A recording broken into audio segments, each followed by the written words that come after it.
बिस्मिल्लाहिर्रहमानिर्रहीम। प्यारे बच्चों, अस्सलाम वालेकुम। गौहर पब्लिशर्स की जानिब से खुश आमदीद।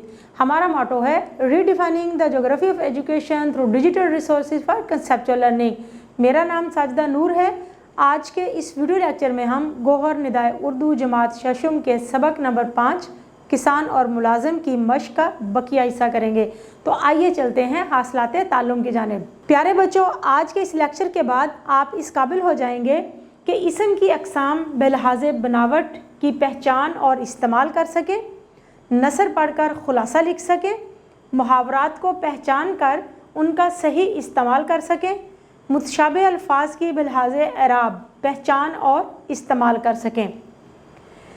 प्यारे बच्चों, आज लेक्चर शुरू करने से पहले, आज का सबक शुरू करने से पहले मैं आपसे चंद सवालात पूछना चाहूँगी। मेरा पहला सवाल है आपसे, इसम की अक़साम बयान करें। बिलहाज़े मानी इसम की 2 अक़साम होती हैं, इसम मारफा और इसम नकरा। लेकिन बनावट के लिहाज से इसम की 3 अक़साम होती हैं, इसम जामिद, इसम मस्दर, इसम मश्तक और इसम जामिद। जी तो प्यारे बच्चों, आज हम शुरू करेंगे अपना सबक। इस कहानी किसान और मुलाजिम का खुलासा अपने अल्फाज में लिखें जो इस कहानी के 1/3 से ज़्यादा ना हो। हम लोगों ने खुलासा लिखने के उसूल पढ़े थे कि खुलासा अपने अल्फाज में लिखना चाहिए, वाक़यात की तरतीब दुरुस्त होनी चाहिए, ज़्यादा अल्फाज, ज़्यादा जुमलों से गुरेज करना चाहिए और खुलासा सबक का 1/3 हिस्सा होना चाहिए। तो प्यारे बच्चों, आइए चलते हैं और खुलासा लिखते हैं सबक किसान और मुलाजिम का। एक दफ़ा का जिक्र है कि एक चुगलखोर एक किसान के पास इस शर्त पर मुलाजिम हुआ कि उसको साल में 1 बार चुगली खाने की इजाज़त होगी। 6 माह के बाद, जबकि किसान वो शर्त भूल चुका था, चुगलखोर ने अपनी शर्त पूरी करने का सोचा। वो किसान की बीवी के पास गया और उसे कहा कि किसान कोढ़ के मर्ज में मुब्तला हो गया है, उसका जिस्म नमकीन हो गया है, तुम चख कर तस्दीक कर सकती हो। दूसरी तरफ किसान से कहा कि तुम्हारी बीवी पागल हो गई है और काट खाने को दौड़ती है। इसके बाद वो किसान की बीवी के भाइयों के पास गया और उन्हें बताया कि तुम्हारा बहनोई तुम्हारी बहन को मारता पीटता है, तुम लोग आज खुद ये मंजर देख सकते हो। फिर किसान के भाइयों के पास गया और उन्हें बताया कि किसान की बीवी के भाई इसको आए रोज़ मारपीट करते हैं। गर्ज ये कि मैदान हर तरफ से गर्म कर दिया। जब किसान की बीवी खाना लेकर आई और उसने मौका पाकर किसान का जिस्म चखने के लिए काटने की कोशिश की, तो किसान ने उसे मारना पीटना शुरू कर दिया कि वो पागल हो गई है। उसकी बीवी के भाई जो करीबी खेत में छुपे हुए थे, बहन को मार खाता देखकर भागे और किसान को मारने लगे। अब किसान के भाई जो दूसरे खेत में छुपे हुए थे, वो किसान की मदद को आ पहुँचे। चुगलखोर की हरकत के सबब सब ने एक दूसरे को मार मार कर लहू लहान कर दिया। जी तो प्यारे बच्चों, अब हम करने जा रहे हैं अपनी मश्क की अगली सरगर्मी, जो कि है ज़ुबान सीखें। ज़ुबान सीखें में आज हम करेंगे इसम की अक़साम बेलहाज़े बनावट। इसम की अक़साम बेलहाज़े बनावट 3 होती हैं, आप स्क्रीन पर देख सकते हैं। इसम मस्दर, इसम मश्तक और इसम जामिद। इसम मस्दर क्या होता है? वो इसम जो ख़ुद तो किसी से ना बने लेकिन इससे दूसरे अल्फाज बनते हों, जैसे पढ़ना, लिखना, सोना, मुस्कुराना, खाना, ये सारे इसम मस्दर हैं। इससे दूसरे अल्फाज बन सकते हैं। इनकी पहचान ये है कि मस्दर के आखिर में ना आता है। उसके बाद है इसम मश्तक।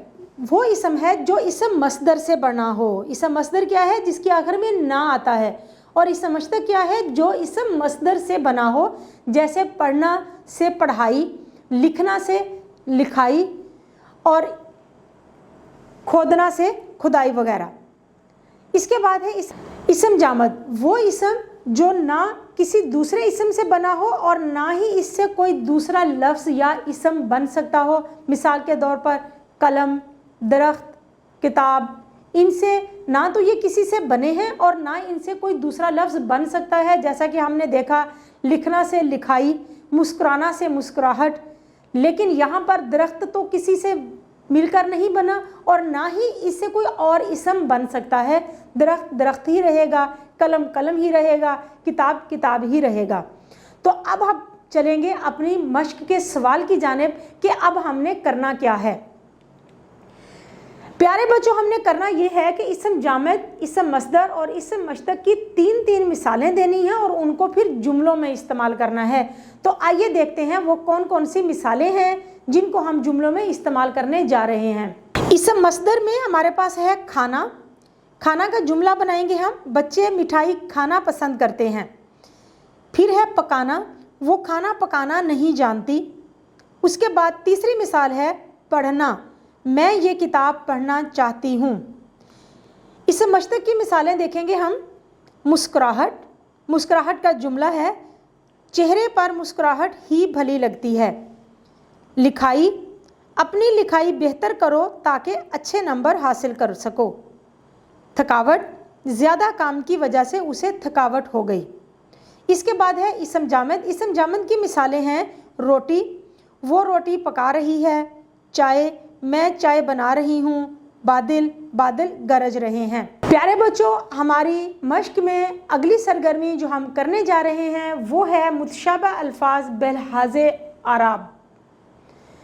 यानी कि मुतशाबा अल्फाज से मुराद है कि एक जैसे अल्फाज, इमला के लिहाज से एक जैसे अल्फाज, आराब लगाने के बाद भी एक जैसे अल्फाज ही रहते हैं, यानी उनकी इमला एक जैसी ही रहती है, उनका तलफ़ुज़ भी एक जैसा ही रहता है, लेकिन उनके मानी मुख्तलिफ होते हैं। मिसाल के तौर पर कार, पर।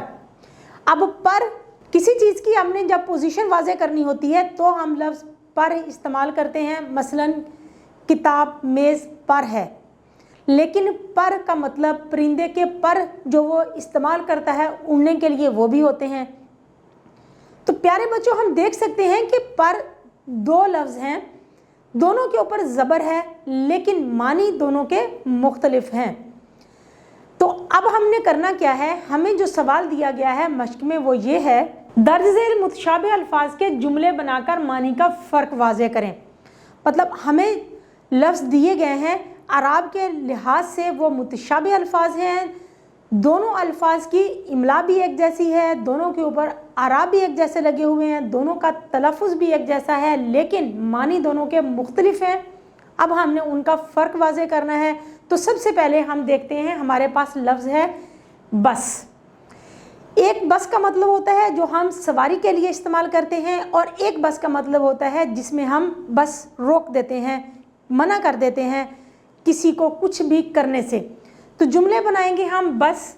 मौजूदा दौर में बस का सफ़र बहुत आरामदेह हो गया है, और एक बस को हम इस तरह से यूज़ करेंगे, बस इससे ज़्यादा एक लफ्ज़ मत बोलना। बार, बार मासूम जानवर पर इतना बार ला दो जितना वो उठा सके। बार का मतलब होता है वज़न। और दूसरा लफ्ज़ है बार, मैंने तुम्हें झूठ बोलने से कई बार मना किया है। बार मतलब दफ़ा। आगे है नफ्स। नफ्स का मतलब है हर जिंदा शख्स, हर जिंदा चीज़। हर जी नफ्स को मौत का मज़ा चखना है। मौत नफ्स ब नफ्स हमारी जानिब बढ़ रही है, यानी लम्हा ब लम्हा। दूसरे नफ्स का मतलब है लम्हा। उसके बाद हमारे पास है लफ्ज़ पर।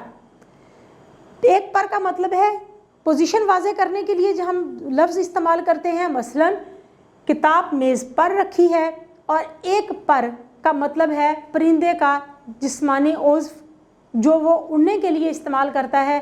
तो इसको हम जुमले में इस तरह से इस्तेमाल करेंगे, परिंदे के पर मत काटो, ये जुल्म है। प्यारे बच्चों, अब मश्क में हमारे पास जो अगली सरगर्मी है वो है मुहावरात का इस्तेमाल। लेकिन सबसे पहले हम ये देखेंगे कि मुहावरा होता क्या है। मुहावरा हमारी रोज़ाना की बोल चाल में जो हम अल्फाज इस्तेमाल करते हैं वो मुहावरा कहलाता है। लेकिन मुहावरा के जो मानी होते हैं वो हकीकी मानी नहीं होते, बल्कि गैर हकीकी मानी होते हैं। स्क्रीन पर आप मुहावरा की तारीफ़ देख सकते हैं कि जब अल्फाज अपने असली मानों की बजाय गैर हकीकी मानों में इस्तेमाल हों तो उन्हें मुहावरा कहते हैं।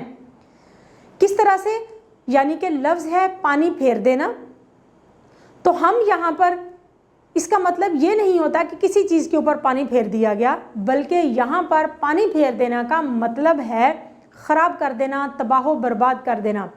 اسی طرح سے ہے آب ہونا، پانی پانی ہونا۔ تو پانی پانی ہونا کا یہ مطلب نہیں ہے کہ ہم پانی میں بھیگ گئے اور پانی ہی بن گئے، بلکہ یہ ہے کہ شرمندہ ہونا۔ تو اس سے ہم یہ نتیجہ اخذ کرتے ہیں کہ محاورہ اپنے حقیقی معنوں میں نہیں بلکہ غیر حقیقی معنوں میں استعمال کیا جاتا ہے۔ آئیے دیکھتے ہیں ہمارے پاس وہ کون سے محاورات ہیں جن کو ہم نے جملوں میں استعمال کرنا ہے۔ ہمارے پاس سب سے پہلے محاورہ جو دیا گیا ہے وہ ہے پانی پھیر دینا، مانی ضائع کر دینا۔ جملہ ہے فیل ہو کر اس نے ماں باپ کی امیدوں پر پانی پھیر دیا۔ بال بال بچنا، بڑی مشکل سے بچنا، وہ ٹرین کے حادثے میں بال بال بچا۔ تارے گننا، جاگتے رہنا، غریب آدمی پریشانی کے عالم میں پوری رات تارے گنتا رہا۔ پھولے نہ سمانا، بہت خوش ہونا، بیٹا امتحان میں اول آیا تو اس کے ماں باپ پھولے نہیں سما رہے تھے۔ باغ باغ ہونا، بہت خوش ہونا، بیٹے کی کامیابی کا سن کر والدین خوشی سے باغ باغ ہو گئے۔ اینٹ سے اینٹ بجانا، تباہ و برباد کرنا، دشمن کی فوجوں نے شہر فتح کر کے اس کی اینٹ سے اینٹ بجا دی۔ پیارے بچوں، امید ہے کہ آپ کو آج کا یہ ویڈیو لیکچر بہت اچھی طرح سے سمجھ آ گیا ہوگا۔